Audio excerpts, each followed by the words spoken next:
Subscribe to the channel and comment, I subscribe. We'll try to reply to all comments. And are you refreshed? Good. Now what? Thanks for inviting me into your tiny hot seat. I've been following you for, probably about 6 months now. It hasn't taken me long to realize that no matter what I ask, you're going to give me the same answer.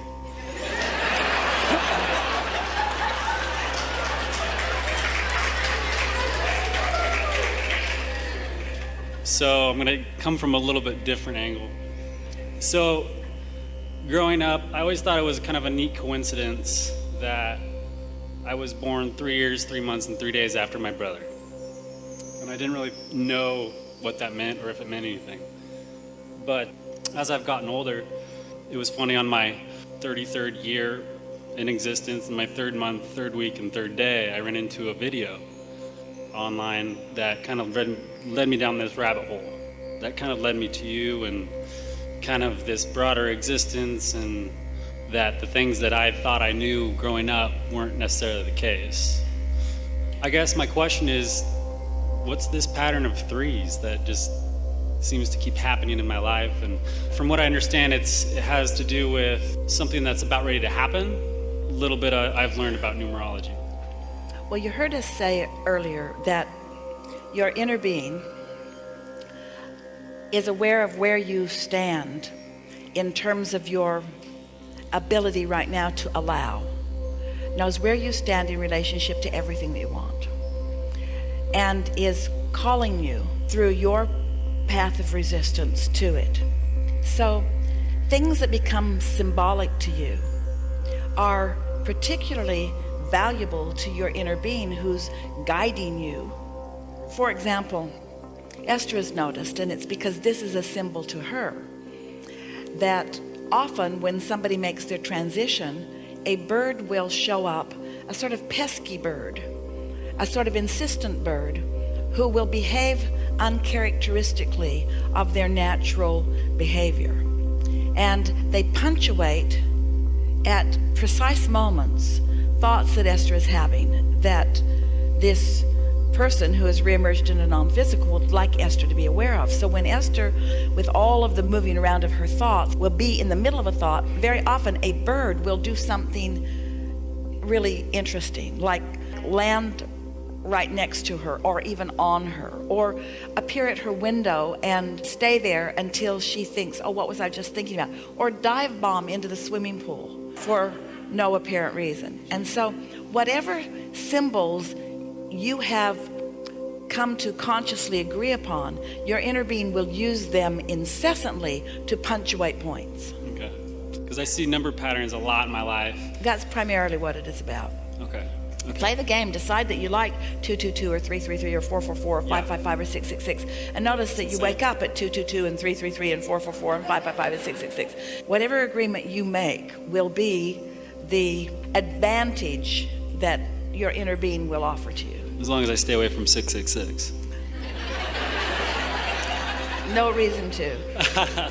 So it basically has the meaning that I apply to it. It does. Everything does. But that's not to put it down in any way. Sure. That's not to make it unimportant. It's very important. Well, yeah, I've heard that you've said that, this all is very mathematically based. The universe is very numbers based. It is your agreement of understanding. It's your agreement to pay particular attention. In time, you'll be so focused in all moments that you won't need those extra emphasis to make you pay attention. You'll be so tuned to the feeling of your very subtle emotions that you'll understand, you'll have those understandings. But meanwhile, those more bulky, obvious ones will do just fine. Right. So along that path, I kind of started to do a little bit of meditation, just see, hey, let's try it out, let's see what happens. And I had a pretty profound experience the first time I did it, one that just kind of kept the interest alive for sure. And then one day, kind of an odd thing happened where I felt like somebody cracked an egg over my head. And it was a very distinct feeling, and I almost have an energy, or maybe some might say a chakra, has opened up. I don't know exactly what that means. Your interpretation of it is exactly right. And whatever it took for you to interpret it in that way is not so important.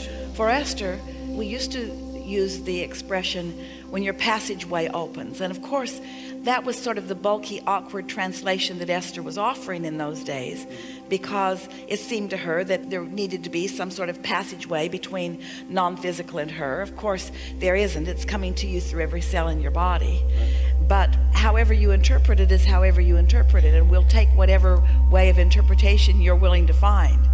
But for Esther, she had her eyes closed, what she described as a purple vortex with its outer edge far out and its pointed edge right at, just barreled into her head for what felt like 5 minutes.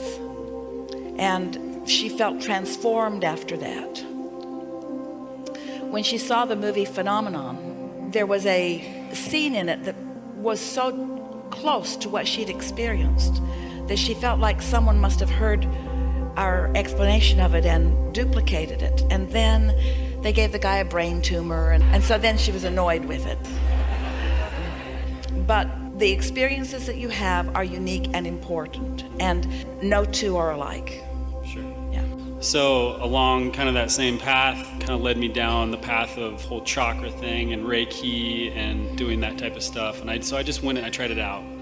And about half hour in, she just stops and she just looks at me and goes, "Did you know you're a healer?" I was like, I didn't know how to take that, but I do have a sense of energy coming out my hands that I don't know if I'm interpreting it that or because she said that or... Well, you can be whatever you want to be. But what she was recognizing was what we call an open passageway, is as good a word as anything. In that moment, you were open to the energy, and she was sensing or recognizing that connection of that stronger energy. Most people have so much resistance up that even though the energy is flowing to them, they don't allow it to flow through them. And so what she recognized with you, and it must be with anyone who is healing, the energy is flowing through you. I could feel it. But you are not projecting it at anyone. It is coming in response to you. Here's the thing. Everyone has their own passageway. Everyone has their own relationship with the energy.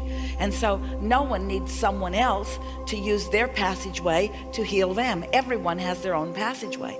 And sometimes healers think, especially in the beginning before they've had some experience, that their job is to receive the energy, let it flow, and then direct it somewhere. But if you open your passageway and direct energy to someone who is not somewhat open in receiving it, you can sort of electrocute yourself, because there's a blowback from that, and because it's not the way that you intended for it to be. But as someone who's open to the energy, you can influence through your steadiness of energy and through the words that flow through you, through your understanding, through your knowing.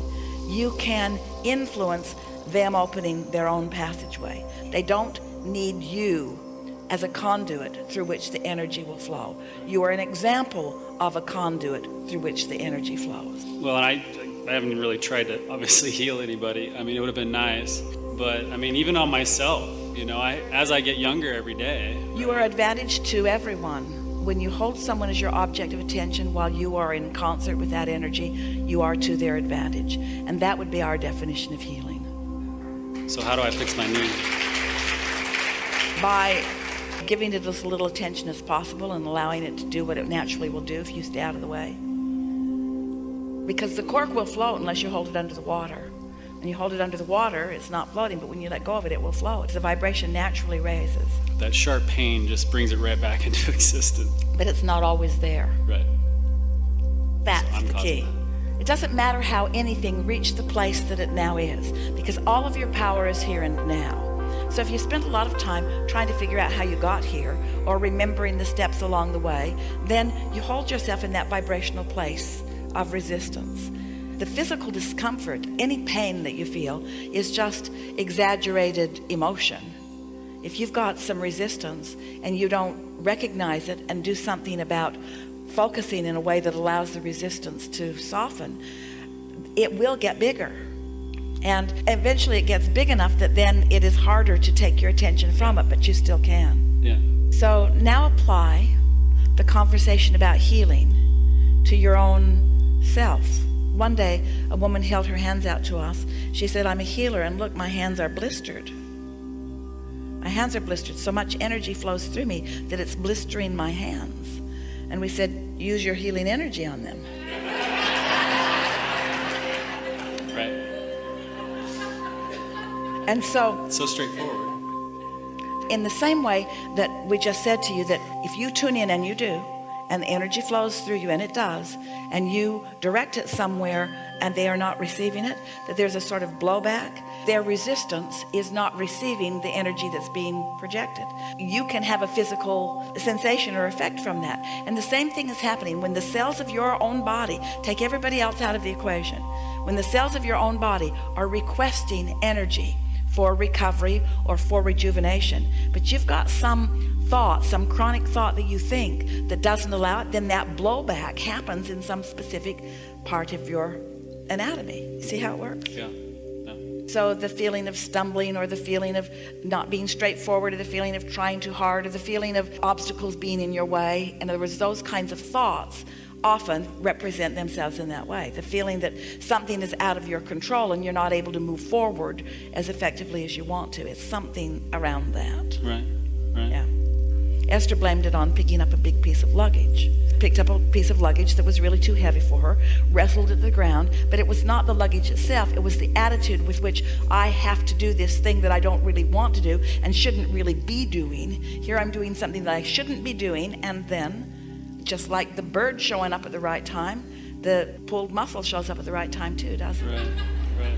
Well, and I hesitate to even talk about it because, like you say, the more you talk about it, the lack thereof, the more you magnify it. We are not encouraging you to feel guarded about a discussion that could lead to an understanding. And so sometimes by clarifying what you don't want, you amplify what you do want.